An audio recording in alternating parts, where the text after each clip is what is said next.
Hey, what's up guys? Actually aku demam lagi hari ni sebenarnya, tapi terpaksa lah menghadirkan diri. Budak nak exam kan, so cikgu kena berkorban sikit. Hari ni kita nak buat colek malas, sesuai untuk budak-budak yang malas lah dalam kelas tu. So korang ambil 1 kilo tepung gandum. 1 kilo, senang, tak payah measure dah. 1 paket yeast, 2 sudu gula. Lepas tu tambahkan garam dengan serbuk perasa secukupnya. Lepas tu letakkanlah bawang holland, carrots dengan kangkung. Carrots tu korang sagat lah. Lepas tu sayur tu depend, nak tambah toge pun boleh.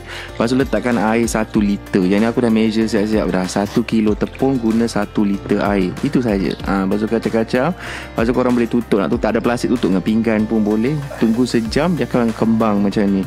Hello kejadiannya. Lepas tu bila kita goyang-goyang bekas tu, dia macam nyok-nyok gedik-gedik lagi kan.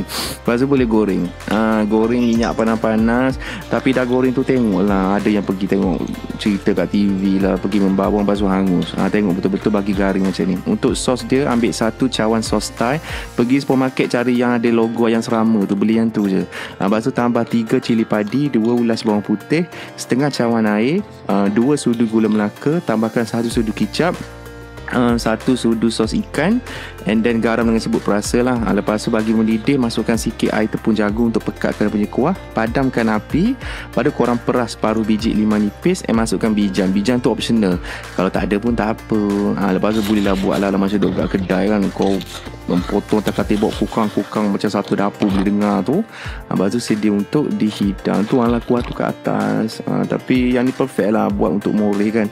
Tak susah pun, senang je campur-campur. Jadinya. Kalau tak jadi juga, tak apalah dek, kau proceed raja teruslah. Okay, selamat mencuba.